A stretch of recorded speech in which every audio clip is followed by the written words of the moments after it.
People are stupid. Live to tape.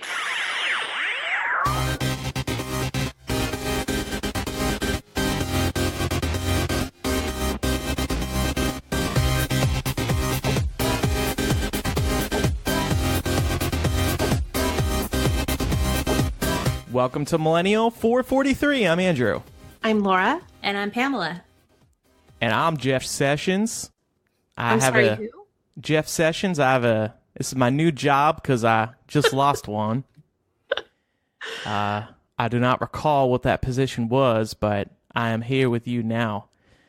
So the big news Wednesday, forget the midterms, Jeff Sessions is out. Yeah, and this happened within 12 hours of most of the major midterm results coming in, primarily that Republicans held on to the Senate.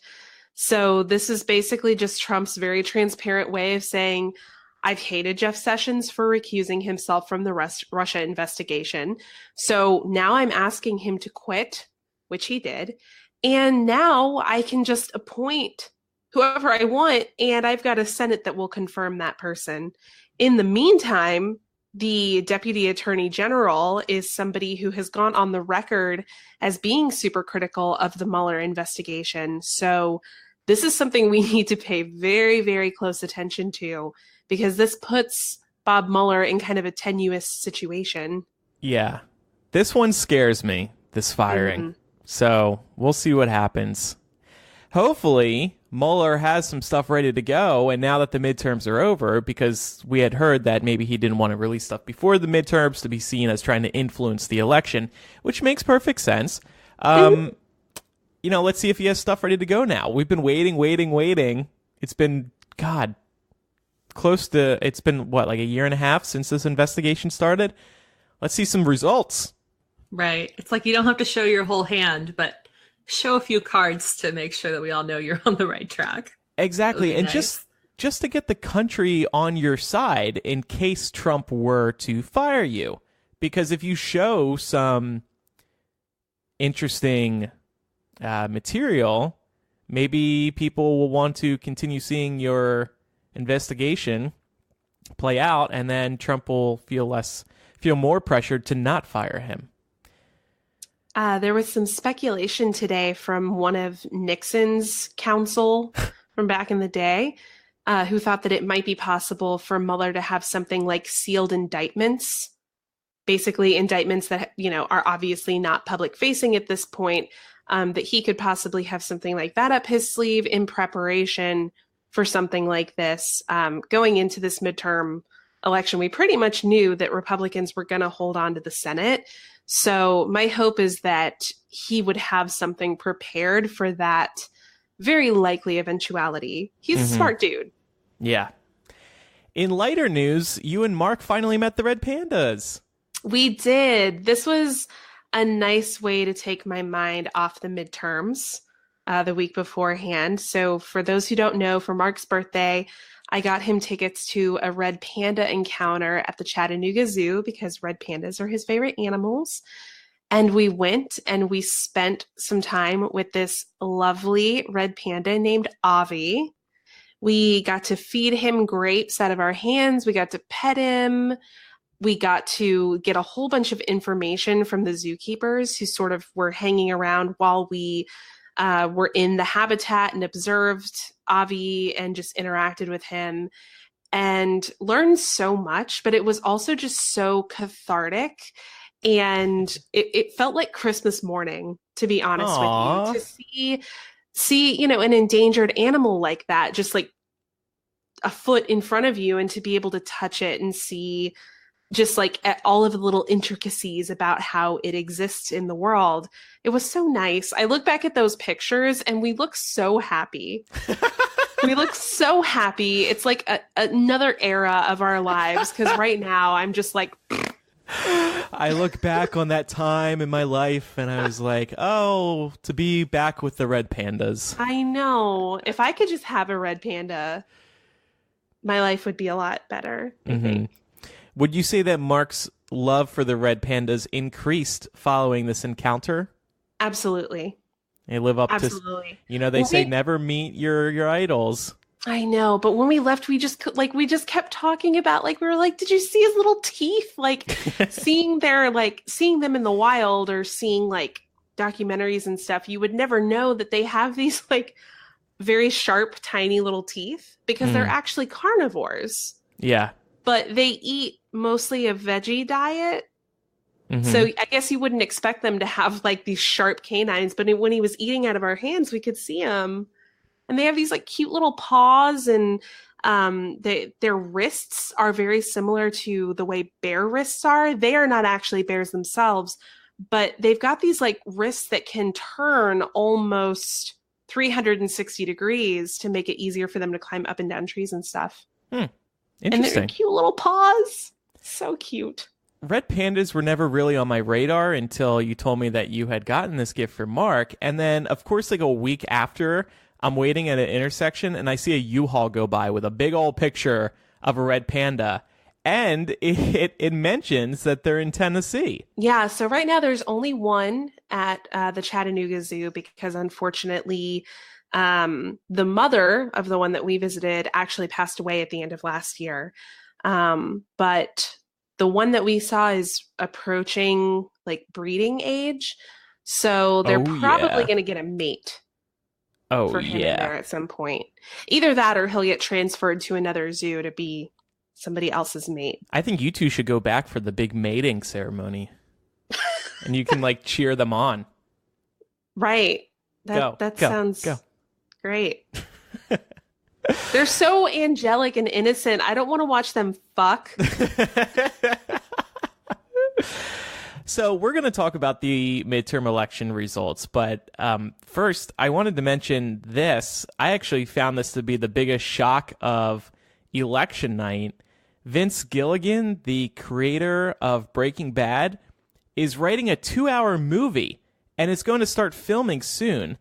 And the rumor is that it's going to star Jesse, Aaron Paul, in the hours, days, weeks, months after the end of Breaking Bad, because you might remember that he escaped his cell and he took a car and just drove off, and we never really found out what happened to him. Bryan Cranston has also confirmed this movie. He's not sure if he's going to be in it because he says he hasn't read the script, but this is a weird situation for me because Breaking Bad is my favorite show ever, all time. This is like when people say, oh my God, they can't do a Toy Story 4 and it ended perfectly, or oh my God, they can't do more Charmed, it was perfect. Stuff like that. This, I'm like, oh my God, they can't do Breaking Bad. The ending was so amazing. How can they add more to it? I love Better Call Saul, by the way, but that's a prequel. Were you two obsessed with Breaking Bad? Yes, it is also my favorite. Well, not favorite, second favorite. First favorite is The West Wing, but Breaking Bad is a close second. And to me, it represents perfect television. Yeah. Yes. I so totally I'm agree. also dubious about this. Mm-hmm. Have you watched Better Call Saul? I've watched a few episodes of it, and it seemed really good. There's so much to watch right now that I never really got into it, but I need to. Yeah. That show just gets better and better, too, because you slowly see Saul become the Saul we know on Breaking Bad. He's actually Jimmy McGill when Better Call Saul starts, but he's slowly transitioning. And they're at the end of season 4 now, I believe, and Gus is back and a few other characters, including Mike. I freaking love Mike. So they've been doing a really good job with that, and this movie will be interesting. But the rumor comes just days after The Walking Dead, in my opinion, screwed over fans. They've been hyping up for months. Oh, Rick Grimes' final episodes. Andrew Lincoln is leaving the show. Rick Grimes, final episodes. Rick Grimes almost dies, but then he's saved and whisked off via helicopter to an unknown place. AMC announces after the episode airs, oh, we're going to do 3 movies with Andrew Lincoln. I was like, what the fuck is this? I mean, they did this before with, I forget the name of the actor who played Glenn. Yeah. Stephen Yeun. Yeah, they did a total fake out on that too. That's why I stopped watching The Walking Dead.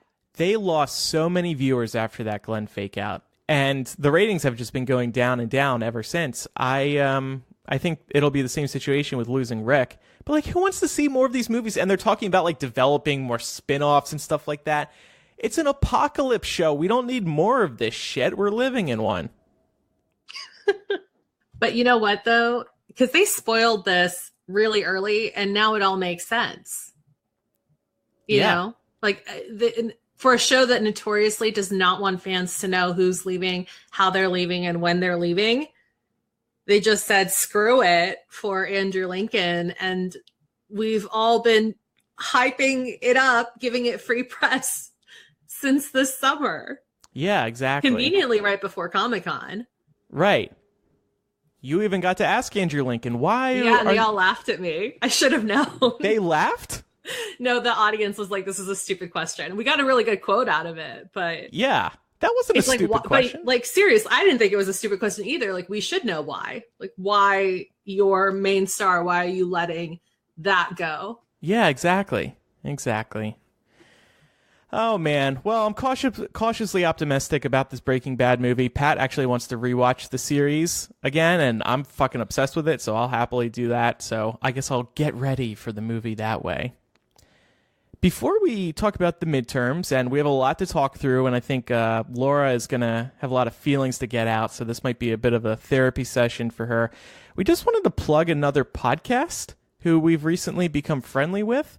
You know when you're walking down the street and you pass by a complete stranger and you think you'll never really know that person's story, or you might wonder what's going on in their life? There's a podcast I've been listening to called Other People's Lives that gives you a glimpse into the lives and fetishes and the strange addictions and secrets of complete strangers. It's like our confessional segment here on Millennial, but it's for a full podcast. Each week, Joe and Greg speak with an anonymous stranger about subjects that would normally be considered taboo. They've spoken to swingers and flat earthers and an escort and a ghost hunter and a 40-year-old virgin and so many other types of people. It's a show that reminds you that you really never know what someone's story is. So we wanted to plug it and tell you to give it a listen. It's called Other People's Lives, and it's available wherever you listen to podcasts. And they're going to be talking about us too, and it's just a whole friendly relationship. Yay! Podcast love. All right. Well, where do we begin with the midterms? Let's start with you, Pam. Laura and I did a live stream on Tuesday night for an hour, and we were drinking and having fun. So we were hanging out at home. What were you doing on election night? Well, I had some friends in town, so we were at a bar not watching the results, but I was following along here and there on my phone. So it was a pretty mellow night, but as soon as I got back, I was frantically looking to see, how the races were going and things like that, and followed it through Twitter until about 10 when I went to bed. Were you tempted to find a bar that was showing the election, or would that have been too depressing? Half of me was, but I also feel like it's too much stress to do it that way. And I think I, too, was burned by election night back in 2016, where I wasn't heavily drinking, but needed to start guzzling Pepto-Bismol because anxiety was at an all-time high. So, like I said, Laura and I were watching together for a little while. And by the way, you can play that back on Patreon. You can watch it whenever you want. It was a fun conversation. But I got tired of CNN's coverage after a while. And I flipped over to MSNBC for a little bit. But it was just all the same shit. They're throwing that to different people, and then it's the magic wall, and then it's back to one person, and then it's back to Anderson's panel of 3,000 people. It's just over and over. I was like, you know what? I'm kind of over this. So by the time we knew that the Dems were going to take back the House, I turned it off. I was in bed probably by about 10 p.m. Central. How late were you up, Laura? Well, I was up fairly late because, as Pam alluded to, there has been some gubernatorial drama here in Georgia. So I'll talk about that in a second. But I wanted to echo Andrew's frustrations with CNN, because not only was it very circular and annoying, but CNN is just consistently the last network to make a call about fucking anything. Yeah. By the time some of these races were called on CNN, they had been called 30 minutes to an hour previously on almost every other news network. And I'm like, okay, CNN, I get it. You fucked up in 2000 when you called it for Al Gore, but you got to let that go. Yeah, exactly. But just to kind of talk about why I was up so late. So here in Georgia, things were not looking great for the Abrams campaign last night. For much of the evening, Kemp had like a 20 and 30 point lead on her, mostly because urban and Atlanta districts were taking longer to report. This was because there were so many problems at those polling locations on election day, mostly related to voting machines not functioning the way that they should. I'll take this moment to point out that it's really super duper convenient that the Secretary of State blocked 53,000 voter registrations from happening. 70% of those were from Black voters. And then the only polling places with issues with their voting machines were majority Black precincts.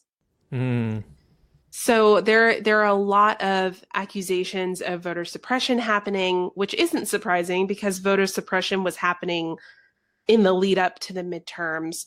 Right now, there's been a federal suit filed to stop Brian Kemp from actually being the one who oversees the counting of the votes in this election, mainly because anybody who's ever watched like a football game knows that you can't referee a game that you're a player in. Right. And right now, it is still too close to call. A full 24 hours later, Kemp has a slight lead. He has 50.3% of the vote. In order for him to win outright, he has to get at least 50% plus one vote. So that margin is narrowing on him. And if it gets to the point where he has under that threshold of 50% plus one vote, then we will go to governor's runoff on December 4th. And that's really what Abrams is hoping for. She's got lawyers here in the state because there are tens of thousands of provisional ballots that had to be pulled as a result of Brian Kemp's exact match policy disenfranchising voters here in the state. So those still have to be verified and counted. There are still something like 15,000 absentee ballots that are not accounted for at this point. So there's just a lot still up in the air. I'm refreshing it every 5 minutes on my end, but it's been heartening on the one hand because you see that despite the best efforts to suppress the vote, we've still come so close, but it's also so fucking infuriating. Yeah, exactly. And now you have to wait forever. Yeah. It's going to feel like forever to get these results back. Yes, because people who voted using provisional ballots have until November 9th to return to their polling place with some form of ID to authenticate their registration status. So this could, I mean, if Abrams' lawyers find that there's still a significant number of outstanding ballots, this could go on for a couple of days. Yeah, I mean, Kemp is trying to declare victory at this point, but Abrams is refusing to concede. Yeah. Good, as she should. Yeah, exactly. I've seen a lot of people complaining about how she needs to concede and she's just being a sore loser. But when the race is this close, I think any candidate is well within their rights to question the results. Yeah. I mean, Scott Walker was doing this in Wisconsin. And even though I really dislike Scott Walker, it was so close that I felt like he had the right to not want to concede immediately. Yeah. When you are fighting for this position for months, maybe even years, why would you give up so easily if the results look so tight? Exactly. You know? Nobody would. Nobody does. Yeah. But it just turns into partisan bickering every time. And both sides do this. Both sides of the aisle will sort of roll their eyes and they'll want to act like they're the grown-up in the room and be like, well, see, this is an obvious immature attempt to not accept the results of the election. It's like, no, we all do it. So, Stacey Abrams still a maybe. Also in Florida, DeSantis, the Republican, versus Gillum, the Democrat. That was a disappointment. It was another close race, though. So close in Florida. It was so close. And even though Gillum has conceded, the margins got even tighter after that point. So now Florida's entering a recount. Oh, sick. Yeah. So I honestly do not think that it's going to come out in Gillum's favor, but I am happy that a recount was triggered. Also wanted to bring up a huge win in Florida. Amendment 4 passed. This is the one that's going to return voting privileges to over 1 million residents of the state of Florida who had them revoked because they were felons. That's amazing. And you can't help but wonder, if they were able to vote this time, what would the governor's race have looked like? Yeah, what a difference it would have made. But it's also going to make a big difference in 2020. And then the other gubernatorial race was in Wisconsin. Scott Walker is out. Fuck you, Scott Walker, you piece of shit. It was a good moment. Yeah, he lost to Tony Evers, an extremely close race, by the way. It looks like a difference of only about 30,000 votes. Mm-hmm. And this is just another reminder, as the whole past 5-10 minutes has been, that every frickin' vote does count. I've been drinking some Wisconsin milk to celebrate the Scott Walker loss. Also wanted to plug the fact that Kansas can now join us as a coastal elite state because they elected a Democrat, Laura Kelly. She beat Chris Kobach, who is a huge douchebag. Uh-huh. You see that tweet from... I did. That's what prompted it. Kudos to that tweet. Oh, no, but I'm talking about Ann Coulter. She just tweeted, Kansas is dead to me. And somebody retweeted that and was like, you're just bitter that they dropped a piano on your sister. Let's go into some key Senate races now. So, of course, Texas, Ted Cruz ended up winning. We were actually watching live when the first results... We were streaming live when the first results from that race came in, and Beto had a big lead. And for most of the night, he was ahead. Cruz jumped ahead for a little bit. You know, it was back and forth for a while, but Ted Cruz did end up pulling it out. Expected, unfortunately, but damn, that got close. It did get very close. And I just want to drive home because I know a lot of people were feeling really disenfranchised after Beto's loss. He did much better than was predicted. Even just a couple of weeks ago, the polls had him down by several points. Mm-hmm. And for a Democrat to come that close in Texas, not to mention, I think that he is directly responsible for some of the pickups that Democrats did in down ballot races. So we've unseated 2 Texas congressional House members, plus there were some legislature seats that we picked up. And I know that Beto was working heavily to make sure that that happened. I know he was funneling money into those races. He was supporting those candidates. So this is a good thing. And I also don't think that we've seen the last of Beto. Yeah. I think he's a rising star in the Democratic Party. So I think he'll be back. Do you think he'll run in 2020? That's what I'm hearing on Twitter already.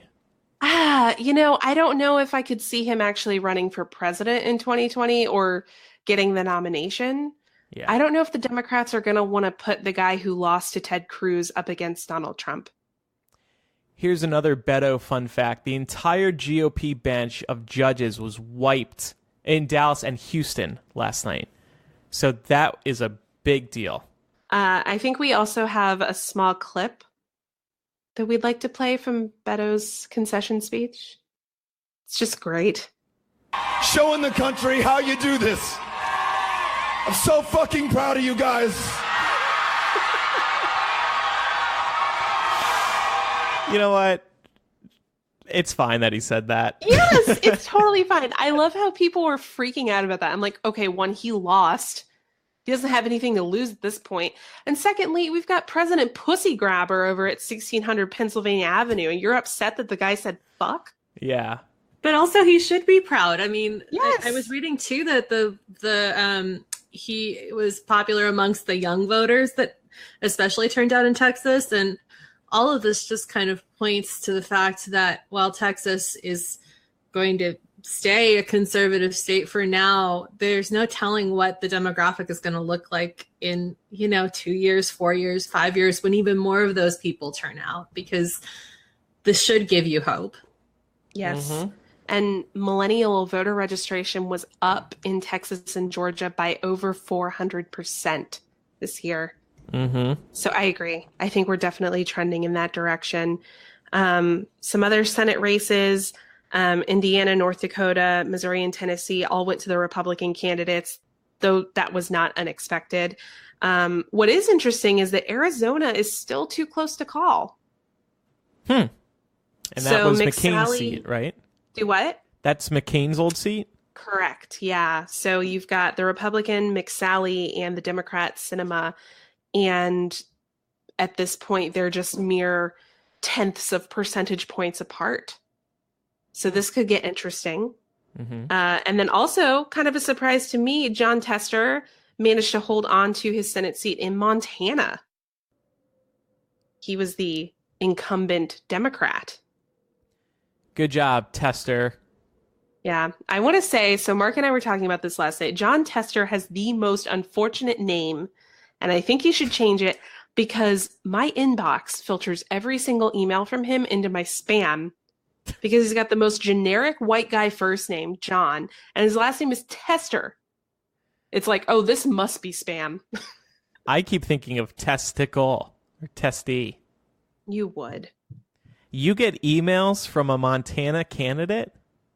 Yeah, because I donate to candidates all over the country, and I've also made donations to the Democratic Party. So when you do that, you start hearing from candidates everywhere. Yeah. Well, when I donated to Beto, I was getting tons of emails. I had to unsubscribe from that stuff. It's just relentless. I had to do the same, but with the ACLU, and I felt really bad, but it's the same thing, kind of. Yeah, they all send so many emails, and I'm trying to trim down how many emails I get, especially in the past couple of weeks, and nothing can really stay unless it's stuff I genuinely care about. Anyway, another thing I've seen a lot of people talking about is the fact that the Democrats in the Senate actually received more votes last night. The Democrats received 45,947,000 votes. The Republicans received 33,477,000. In other words, that is a difference of 12 million votes, and yet we lost 2 seats, and they gained 2. Well, we had more to lose. Yay, democracy. That's how it always goes. Republicans get less votes than we do, and yet somehow they control everything. Mm-hmm. And that's because, a lot of that boils down to the fact that these districts are so heavily gerrymandered, but that makes the Democratic win in the House that much more impressive. Yeah, because we had an uphill battle. Yeah, we picked up about 28 House seats, which pushes the Democrats to 222 seats in the House, and they only needed 218 to control. So now they're over that amount. Yeah. Which is really impressive. So I do feel very heartened by that. The House is, of course, a big win. I don't know if I would call it the blue wave that everyone was anticipating and expecting. I think if a candidate like Beto or Stacey were to win, we could maybe call it that. But this was definitely a blue swell. Mm-hmm. I'll give it that for sure. But there was also a difference of 12 million votes. 12 million more Democrats received votes. Like, that's a pretty big wave, including that uphill battle that we just mentioned. Yeah, I guess so. But we're gonna need more than that, and we're also going to have to start redistricting and pushing for nonpartisan parties to be doing that redistricting. Democrats and Republicans should not have access to that. There's some other interesting results we wanted to mention. This was the first election in which more than 100 women were elected. Yeah, not to mention many of them women of color. Mm-hmm. This is key because I know that it sounds obvious, but I don't think it is to some people. When you have a room full of people who look the same and sound the same and think the same, there's something very wrong. You cannot possibly do anything that is representative of this country when everyone in the room is straight, male, white, and over 50. So this is really encouraging, especially considering the House has its oversight committee. So I am very, very happy to see these women taking on these seats. And 2 of them are Muslim women. Somebody on Twitter was like, just imagine Mike Pence swearing these 2 in with the Quran. I hope they do it. First, we have the first openly gay governor, Jared Polis in Colorado. Can we talk about how great it is that the baker in Colorado who didn't want to give the gay people cake now has a gay governor? Oh, I love that. He should make it law that you have to bake gay cakes. By gay cakes, I mean you have to bake a dildo into it. It's a surprise cake then. Surprise gay cake. You must bake them. What was it? Oh, and speaking of people who hate gays, that woman who refused to issue a marriage license, I'm forgetting her name. Kim Davis. Yeah, that bitch. She's out. She lost last night too. Bye. It's more like, bye. Bye. Oh my gosh. Goodbye.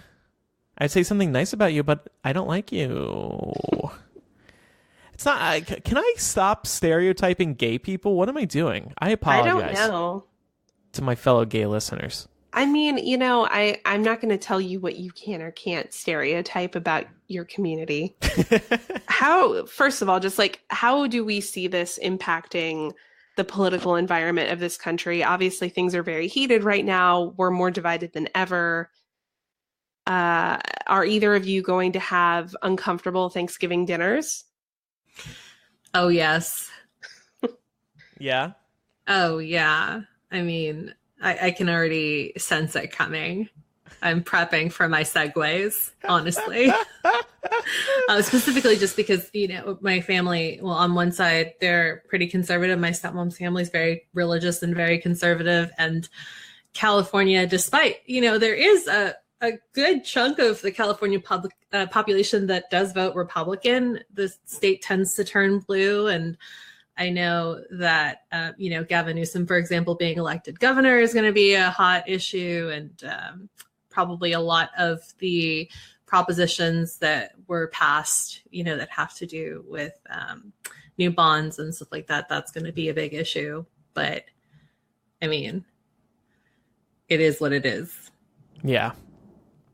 It's just kind of funny to me that these people, like, they poke a fight. It's like, you don't have to bring that up.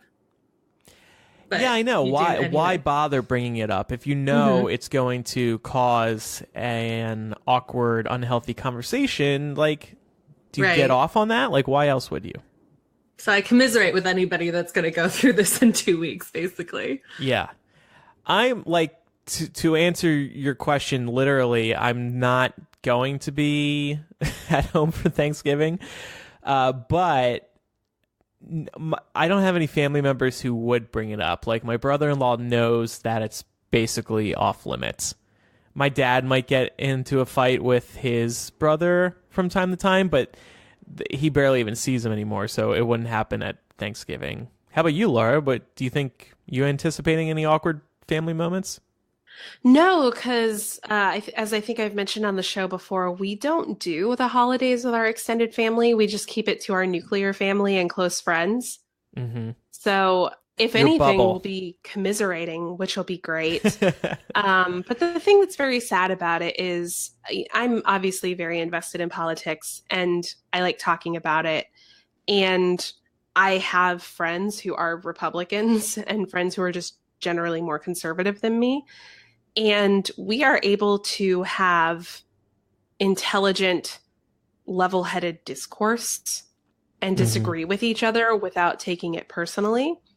There are certain members of my family I can't do that with. And as a result of not being able to talk about this part of my life that's pretty significant and having to leave it out to avoid a fight, it kind of makes the relationship feel flat. Mm-hmm. You know, it's unfortunate when you can't talk about something that's important to you to people who are going to get offended by the fact that you may not think the same way that they do. So that's tough, because I feel like anytime I talk to those family members, we're just like, yeah, so it's raining. You know? It's funny you mentioned that, though, because I think just to avoid conflict and, hurt feelings, I find myself more often than not just kind of smiling and nodding and walking away and letting that person say whatever they want to say, because it's not worth it. Like, that they're not going to change their minds no matter what you say. So I try to be the bigger person, but then I also kind of wonder if I'm doing them a disservice by not putting another point of view out there. But they're doing themselves a disservice by not wanting to entertain a different viewpoint, right? Like, right. Anytime I have discussions with my conservative friends, it's never trying to convince them to think the way that I think, because I know that's never going to happen. Yeah. But it gives me a better perspective on where they're coming from, and they get a better perspective on where I'm coming from. And that's the name of the game, right? But unfortunately, a lot of these family members we're talking about aren't capable of that. So it's true. Who's the snowflake now? Bitch. Yeah, that's so true. All this snowflake talk, like, they're the freaking bitches. See, the other day I was with a friend whose family is very conservative, and her dad likes to talk politics, and he was talking about Kamala Harris and how she's just so mean, and her entire campaign and her run has just been based on, saying mean things. And then I'm thinking to myself, dude, you voted for Trump, and you just told me the other day that you don't care what he says because you like that he's ruthless. Why can't Kamala Harris be ruthless? Probably because he's a man. Ridiculous. Exactly. It's like, I'm sorry, I didn't realize that we needed to be nice now. Way to show your cards. Well, women need to be nice. They can't handle women not being nice. Mm-hmm. How are the Dems going to act in the House now? Because we have the majority. We've got subpoena power, which is fantastic. But is anybody worried that they might go too far to the left, start throwing investigation after investigation together, just looking like crazy people who are just trying to shut down Trump? Because we know that Trump has been screaming witch hunt forever, and I imagine that those that name calling is only going to increase now that the House has control. The Dems have I'm control. very worried. As it is, Democrats dealing with Democrats is a bit like herding cats. Because there are so many agendas, and we have this problem on the left of expecting ideological purity. And if somebody does not pass the ideological purity test with 100%, then they're blacklisted. Look at the way that many Democrats are regarding Nancy Pelosi right now. She is the presumptive Speaker of the House. She was Speaker of the House last time the Democrats had a majority there. So she's done this before. We have a new wave of first-time Congress people coming in, and I think they would be well served to be guided by somebody who's done this before. You don't have to like everything she's ever said or done, but she is good at the job overall. You have to admit that she is. And I find it really bothersome that we have this, and I hate to say it, sort of Bernie Sanders effect of, if they do not 100% meet every criteria that I have, then I will not support them. That's how we lose elections. That's one of the reasons why we got Donald Trump. So Democrats need to stop this. The House needs to pick one thing and focus on it. I would really like to see House oversight live and breathe tax returns, make that your bread and butter, and leave Russia to Mueller. Yeah. Don't try getting into any of the other stuff. There's somebody handling that. You stay in your fucking lane, Democrats. That's all I have to say. Don't fuck this up, because if you come across as a bunch of crazies screaming, running around, we will lose in 2020. Mm-hmm. And isn't that what the Trump administration wants anyway. Yes. They kind of want Democrats to be their own demise. And I know that we sit here every week and we can't believe the stuff that Donald Trump says, or more importantly, we can't believe that people buy into it and eat it up, and that his supporters kind of are fueled by it. But that's the harsh reality that we're living in. So the more that you come off as crazy, basically, the more they're going to point the finger and get riled up. And I mean, it works, unfortunately. So they definitely need to be firm but cautious. Another thing that we should probably be aware of is this upcoming lame duck session in Congress before the new members are sworn in January. These people still have power and they can still do things over these next couple of months. So just because we have a Democratic majority in the House coming next year, we still have Republican control of all three branches of government right now. So we need to be paying attention, especially because there is a new budget coming in December that Congress has to renegotiate. And Trump is still pushing for wall funding. So that may be something that they try to do. So don't get complacent just because it feels like we won right now, because there's still some pretty significant damage that this Congress could do to us over the next 6 or 7 weeks. And despite the big difference in total number of votes between the right and left, the right really did turn out, and the Republican base turned out in every election that Trump was personally involved in. And it's a reminder that we still can't underestimate his power, even though he's, in our eyes, screwing up left and right and being a complete imbecile. He still has that loyal following, and they're going to support him again in 2020, no matter what happens over the next 2 years. And we have to be prepared for that, and we have to turn out even more people in 2020. Yes. Also, another takeaway for 2020, Democrats need to stop talking about gun control in Florida. Just stop. Why do you say that? It's not helping them. So Gillum actually ran a last-minute ad touting his support for an assault weapons ban, and many people have attributed that to the difference between losing and winning for Gillum. So perhaps had he not done that, things might look a little differently right now. Not to say that Democrats should abandon a gun reform platform, but don't make it like, don't come in at the 11th hour and be like, oh, by the way, fuck guns. That does not help your cause at all. That is so sad, though. I know. So it's not sad. fair. Especially, hey, we all forget now, but that shooting, what was it, high schoolers, happened in Parkland, Florida. Yeah. At high school, Stoneman Douglas. And that still didn't sway people. It was just earlier this year. No, we want Rick Scott, the guy who looks like a penis, to be our senator. He's such a slimy piece of shit. I hate him so much. So, we are about to do a game called the Spin Room. Each of us will do some spin on the right, whether we're Sarah Huckabee or Kellyanne Conway or Trump. But first, I want to tell you about this week's sponsor. I'm really excited about them. I was, just yesterday, I was trying to make some tweaks to Hypable, which is not running on a platform like Squarespace. And my God, it was awful. It is not easy maintaining a website, which is why we have a developer who does all the confusing code stuff. But that's not a luxury most people can find or afford.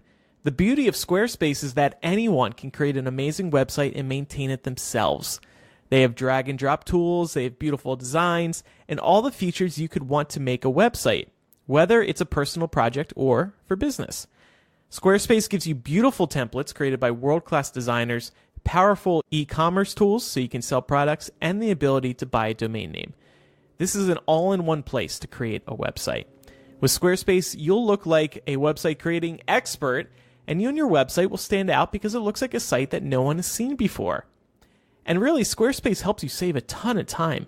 Launching a website can take weeks or months to put together. You can spend half that time tinkering with the design to get it just right, and then the other half of the time, you'll be making sure everything works.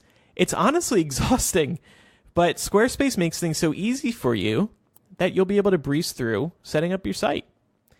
They'll get your site working on desktop and mobile. They'll help you buy a domain name like millennialshow.com. That's a domain name. They'll help you optimize your site for Google, and they'll give you analytical data so you can see how many people are visiting your site. These are all really important tasks that you normally have to take care of yourself, but Squarespace takes care of all of it for you. So if you need to create a website, I want you to give Squarespace a try. This is the only place I'd recommend people go to for creating a site, because I know that they're not going to have to ask me any questions after I refer them. I send them to Squarespace and then I'm done. Visit squarespace.com/MILL for a free trial. And when you're ready to launch, use the offer code MILL to save 10% off your first purchase of a website or domain. All right, time to do some spin.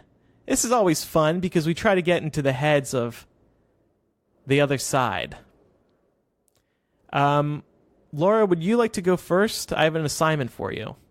You have an assignment for me? I can do it, I think. Yeah, I hope you have some things to put in your mouth because... Oh, I'm ready. We want you to be Sarah Huckabee Sanders. Okay. And after I ask my question, you'll have a minute to answer. Okay. So, Sarah, the president openly mocked many of the new incoming members of Congress, calling them names such as loser or low IQ. Will that impact his ability to get anything done these next 2 years? Or will he attempt to work with them? So, look, this president has shown time and time again that he is a straight shooter. He's different from other politicians in that respect. He's going to call it like he sees it. Now, will he work this way with those particular members? No, he wouldn't say these types of things to their face. As we've seen, he's uncomfortable being critical to people to their face. He couldn't even fire Jeff Sessions on his own. So I would not anticipate this to contribute to any kind of communication issues between the president and the new House.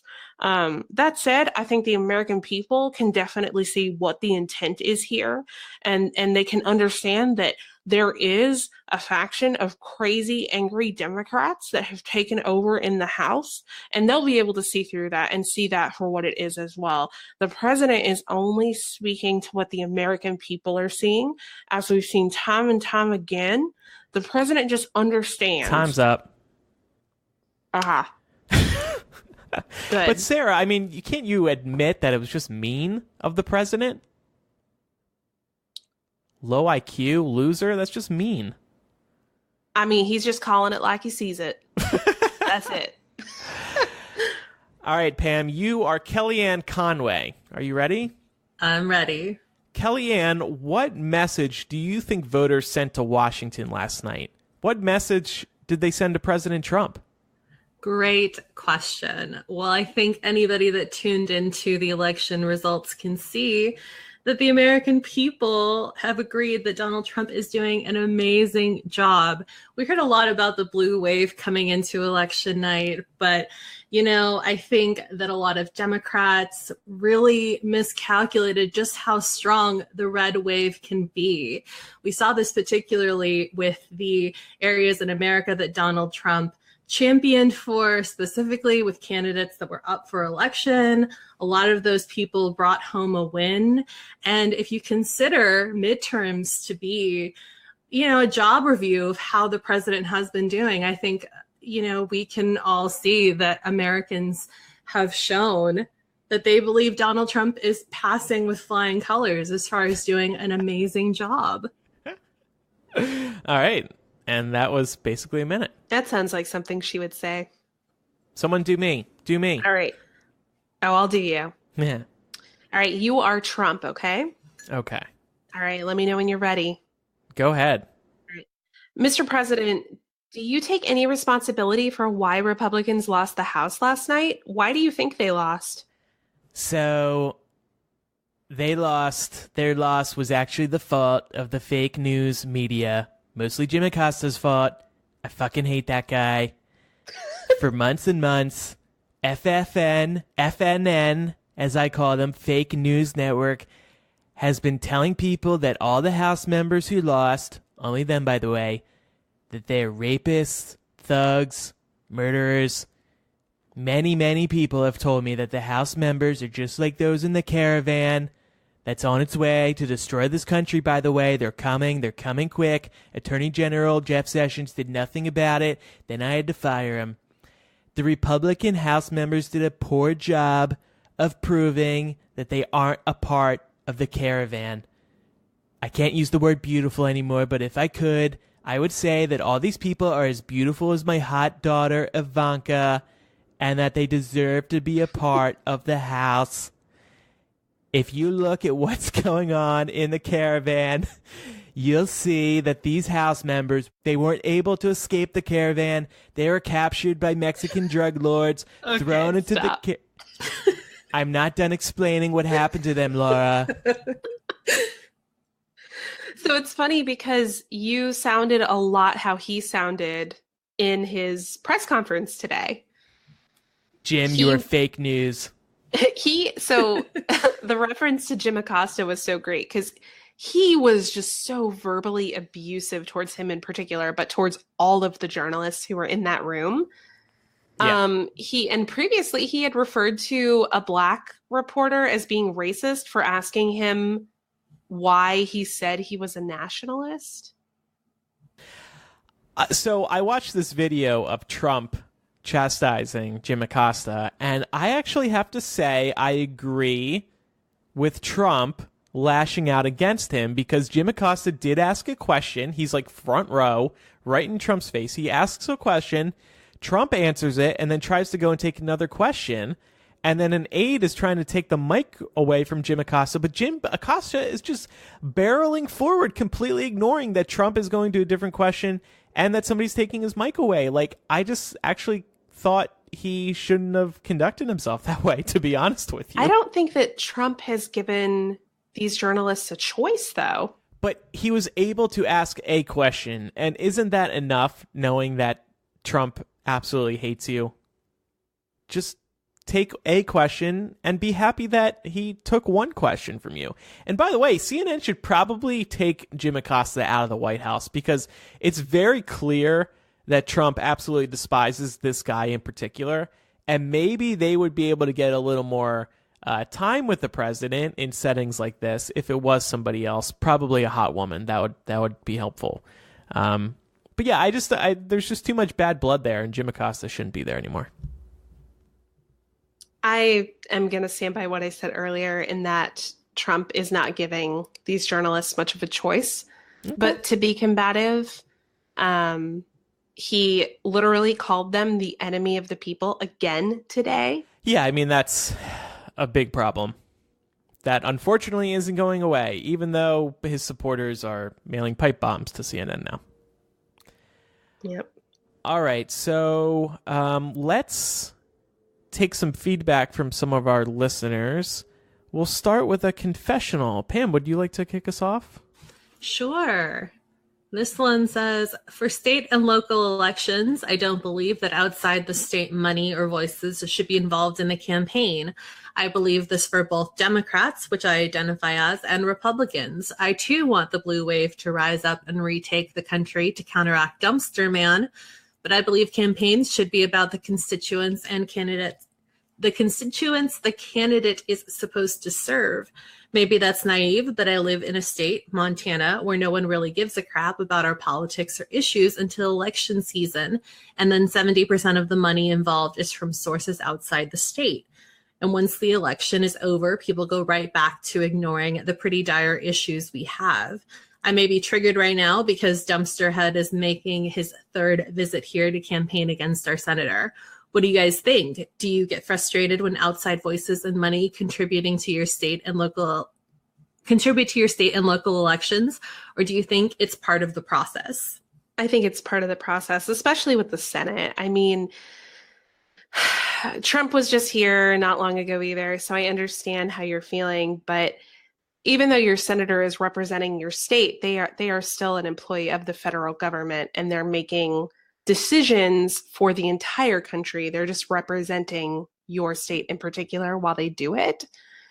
As to like actually local elections, like governor or school board, like getting down into the nitty gritty, I could see where you're coming from. I don't know if I totally agree with it, but when something is truly local and doesn't have any far-reaching effects in terms of, laws that get passed for the whole country, I can get on board a little bit easier with it from that perspective. Does that make sense? Yeah, I agree with you, but I also understand where this person is coming from, because they're saying, hey, these people are coming in, throwing in money, and then leaving not caring about what happens. These people don't actually care about us. But I also wonder, confessional writer, what would happen if there was some law that said you could only receive contributions from people who, I don't know, live in the state or something like that. That would seriously affect some people's coffers. Take Beto, for instance. He might not have done as well if he didn't have a lot of outside money. So that's a dangerous territory you might be entering if that were to happen. Also, we just need election finance reform, just in general. The fact that we spend as much money as we do on elections is criminal. We need to take a leaf out of some other countries' books and have much shorter election cycles and have limits on the amount of money that a campaign can raise. Yeah. I mean, also probably change who ends up being able to run, because a lot of it is determined by wealth and whether you can afford to run. Okay, let's get away from politics now. This is from Kathleen. Hi guys, just listened to your latest episode and I wanted to chime in on how easy it can be to go vegetarian. I just started this past January and agree with Laura that I haven't missed it at all. My partner isn't fully vegetarian, but since I do most of the cooking, he's almost vegetarian by default and hasn't complained. And I just wanted to quickly say that the U.S. has so many more vegetarian options at the grocery store than other countries, like Canada, where I live.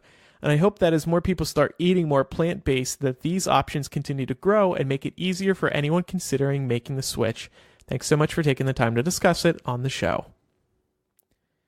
Totally true.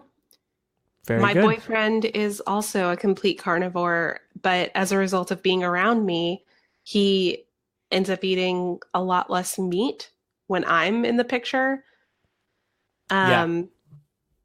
Not to say he doesn't eat any at all, but he's very conscious of the fact that, I'm not going to eat a dish that has meat as like the main staple of it. So he's the one who does most of the cooking. And when he cooks, it's almost always a vegetarian or pescatarian dish. My last boyfriend was vegetarian, and the same thing happened to me. Like, when we were living together, I was not eating meat at all because we would have dinner together, of course, and we would be making vegetarian meals. I mean, we did not eat. He quickly actually turned me on to tacos with refried beans instead of meat, and they're actually quite good. Yep. Next email from Caleb. This is really late, but Laura's mentioned participating in NaNoWriMo, and it'd be really helpful to myself and other listeners participating this year to hear more about her experience. Also, she's mentioned resources she's used, and it would be great to hear you guys discuss them. Please consider adding some of this to your next show. Laura, you doing it this year? Yeah, I'm a really bad example, though. It is November 7th, and I haven't actually written anything yet. So please don't look up to me for this. I did it last year and wrote about 15,000 words. So I came pretty short of my goal. But I was so glad that I did something. It was more than I started out with, certainly. I do have a story idea kicking around in my head. It's really disturbing me because the story idea I had last year was also for a dystopian future or perhaps present. And so is this one. I sense a theme here. Is that fun to write about? No. But you just got to get it out of your head? Yeah, basically. I told my mom about my idea and she was like, I think you've been living under Donald Trump too long. But in terms of resources, I would heavily recommend the NaNoWriMo website. They have a ton of stuff. Last year, I used this exercise where you had to answer a bunch of questions from the perspective of your protagonist, just to sort of help you get to know them a little better and kind of develop their backstory and everything. And it just gives you a more fleshed out character than I think you would have if you just sat down and just started writing from that person's perspective without any, pre-work. So I would check that out. Also, there are NaNoWriMo meetups, both digitally and in person, especially in major cities. So definitely check that out. There is also a special millennial group for listeners of the show who are participating. Oh. So I believe you can find a link to that somewhere in our millennial group. It's facebook.com/millennial show. Is that right, Andrew? /group/millennial show. Yes, /group/millennial show. Yeah. So if you go there, several of the members of that group are also participating. You can probably find a link there, join up, and people are just being amazingly supportive, giving each other prompts and different ideas for ways that they can develop the work that they are putting together. So best of luck. I must issue a correction. Earlier, I said they dropped a piano on Ann Coulter's sister. I meant they dropped a house because she's the Wicked Witch of the West. Thank you, Amber. Piano, house, potato. I was thinking like Looney Tunes when a piano falls on somebody. Thank you for correcting that. We have 2 more messages to get to, but our second sponsor for this week's episode is Policy Genius. You know them, you love them. They are the go-to place for anyone searching for any type of insurance policy. We all need insurance for our home, our pets, our health, our cars, and even our life. Life insurance isn't the most enjoyable thing to think about. Most people don't like thinking about dying, understandably. But actually having life insurance is a really good feeling. It's nice to know that if anything were to happen to you, your family won't have to start a GoFundMe to stay afloat. Your family will be in good hands should they need to use a life insurance policy. Policy Genius is the way to quickly and easily compare quotes from the top insurers to find the best policy for you. It's so simple. I visited Policy Genius recently to look at health insurance policies because I, like many people, have been nudged to start looking for 2019 policies. It asks you a couple of questions about what you're trying to insure, and just like that, you're given a bunch of policy options from all the insurers you've heard of. Policy Genius has helped over 4 million people shop for insurance and placed over $20 billion in coverage. If you care about it, they can cover it. Life insurance is the one they've been really encouraging people to look into recently, since most people don't think about it. So if you've been avoiding getting life insurance because it's difficult or confusing, give Policy Genius a try. Just go to policygenius.com, get your quotes, and apply in minutes. You can do the whole thing on your phone right now. Policy Genius is the easy way to compare and buy life insurance. All right, so this is from Kara. She says, I saw this article and thought of Andrew complaining about the homeless guy not picking up trash. Thought it was awesome. In San Jose, homeless people will be paid $15 an hour to pick up trash in hotspots. That is awesome. Pam, there's a trash problem in the Bay Area, right? Yeah, it depends on where you are. Because I've heard San Francisco has gotten really problematic.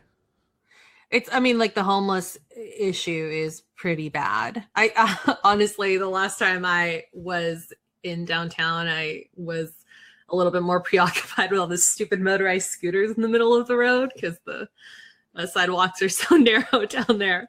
But yeah, definitely litter in larger cities is always a really big problem. Mm-hmm. But the homeless problem is really big. So it's interesting that San Jose has come up with this tactic because obviously, if you pay somebody, it's possible they could get themselves back up on their feet. But it also depends on a lot of different factors. Yeah. So I had said something a few months ago because this homeless man moved into my local park, and it was kind of mean what I said in hindsight. I said, this guy's just sitting there all day. Why doesn't he do something? So I think this is a great idea. Basically, for that same argument, for that same reason, I brought up, why don't you let them do something good for the city and pay them for it? Absolutely, I'm for that. They can help beautify the city. $15 an hour is great, too. Last confessional reads, I'm seriously considering going to a gay bathhouse in my local city that I just learned about online. Until today, I only had a vague idea of what they were, and I had no idea that they were still somewhat of a thing that existed.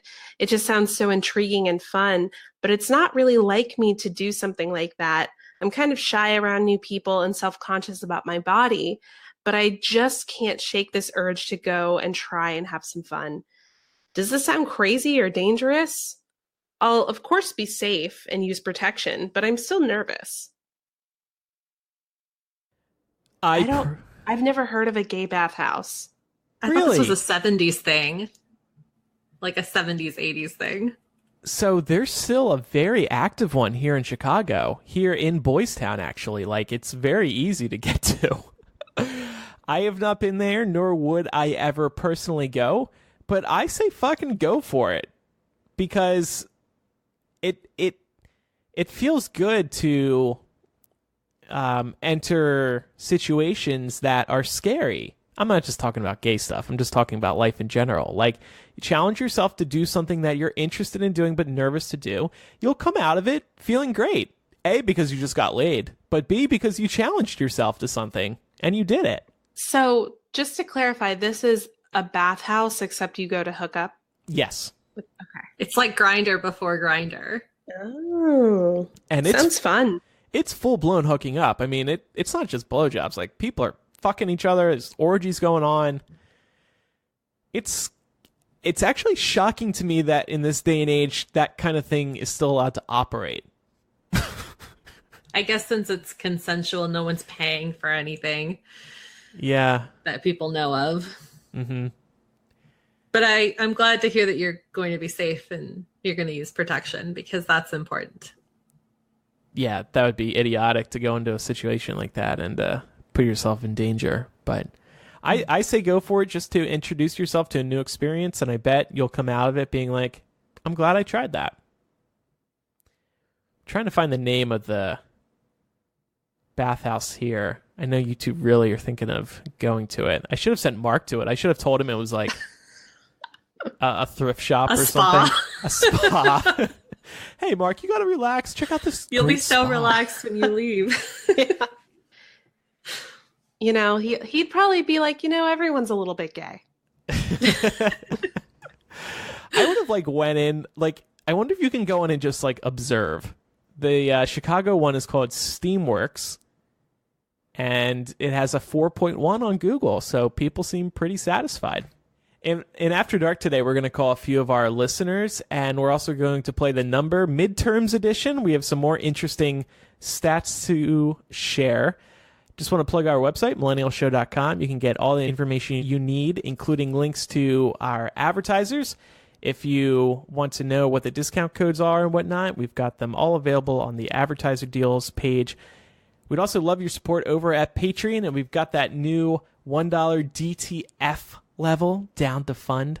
Patreon.com/millennial. And you can also watch Laura, Pat, Mark, Laura's mom, Canella, Laura's dog, Brooklyn, Andrew's dog. We all make cameos in this hour live stream. It was a lot of fun. It really was. I just want to say I am impressed with how coherent I come across. Because at the time, I felt like I wasn't making any sense. Why? Because I was a little, inhibited. Interesting. Yeah. I didn't know you lived in Canada. So to send us off today, I think we should play... Oh, I just blew the secret. Damn it. Play a special song for Jeff Sessions. Thanks, everybody, for listening. I'm Andrew. I'm Laura. And I'm Pamela. Bye, everybody. I don't recall it. I don't recall. Repeat that now. I don't recall any. I don't recall it. I don't recall. Repeat that now. I don't recall that. I have racked my brain and I don't recall it. And it's conceivable that occurred. I don't remember that it did. Repeat that now.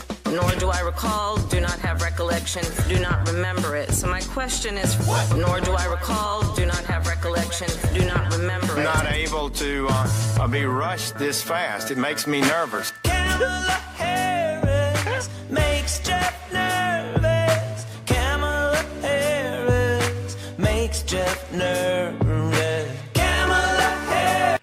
I could listen to that all day. Oh, holy shit. The White House banned Jim Acosta.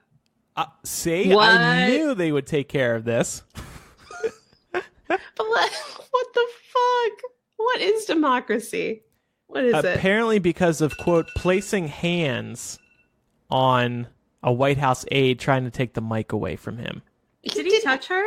I thought he just kind of held the microphone away, like she touched touched away. him. She touched him. Yeah, that was a shitty excuse. Yeah. A lot of people are mad about this. But I'm telling you, though, it's for the best. That is not a good relationship. But the point is, though, it's still silencing the press. Yes. I wish it was CNN who said, hey, Jim, let's reassign you. Let's put you somewhere else. But Right.